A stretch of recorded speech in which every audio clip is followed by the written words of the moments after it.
Teen Mom Family Reunion and Teen Mom Girls Night In premiering January 11th on Tuesday on MTV. We have two of the stars, Maci and Leah, here. Thank you both so much for joining me today. Thank you for having us. So Maci, I want to go ahead and ask you first. The reunion was partially your idea. How did this come about?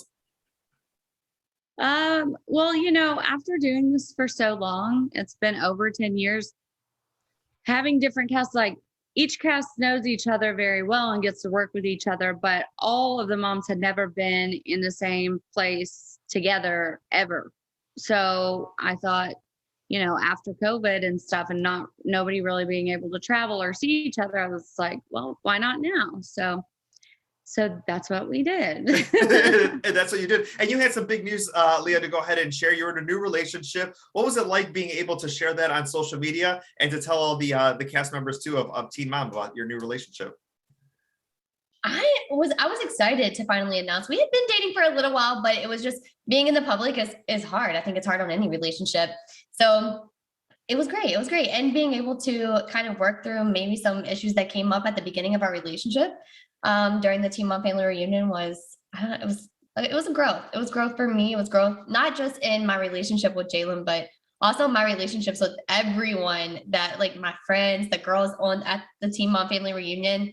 I definitely started to open up towards the end. And then I'm excited. Hopefully we get another vacation soon, and they're going to see I'm going to be ready. You're going to be ready, but it's not just the family reunion. We also have Girls Night In. Tell us a little bit about what we're going to see in that show. So with that, I never really watched my show, especially, but after doing the family reunion and then being able to watch the other girls on their shows, it was interesting because I feel like it helped me understand them even more and find even more things that like I relate to them with.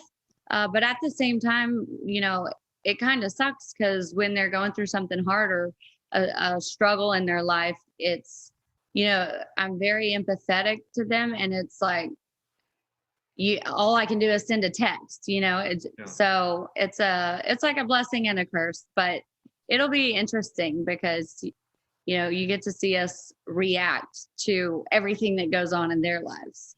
Yeah, especially having that support system. You both have a huge social media following. Everything that you do, whether what you order, if you order drinks at a restaurant or who you're hanging around with, or if your clothes are a little looser, are you pregnant again? Every movement is judged, and you get to see that.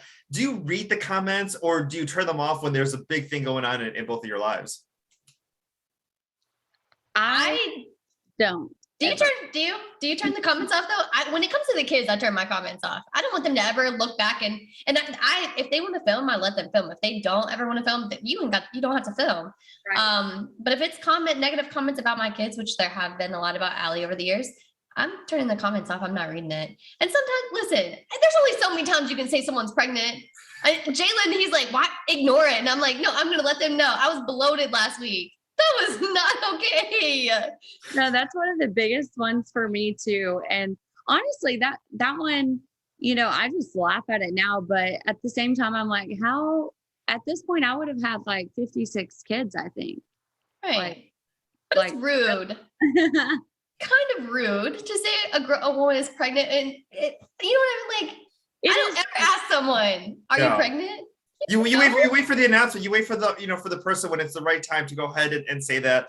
But I do want to say, there is a positive side to social media as well too, because I'm sure there's a lot of young girls that have reached out to you over the years to seeing what your stories mean to them, especially being on air in situations they may be going through in their lives as well too. What's it like to receive those types of messages?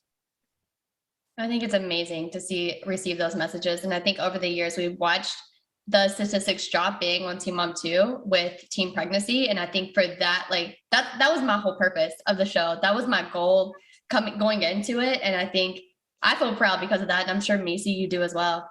Yeah, I think that is honestly the reason we're still doing this, and it's still working.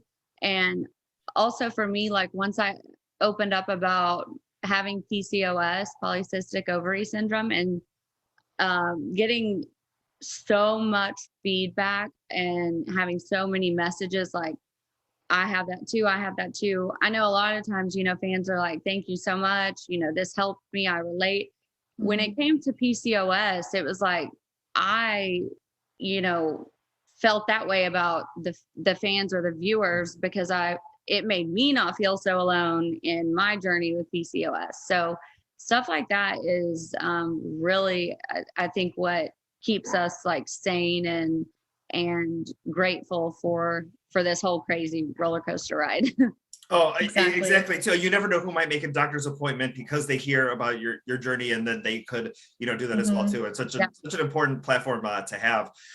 Thank you both so much for joining me today. Teen Mom Family Reunion and Teen Mom Girls Night In, MTV Tuesday night. Go ahead and check them out. And thank you so much for your time today. Thank you.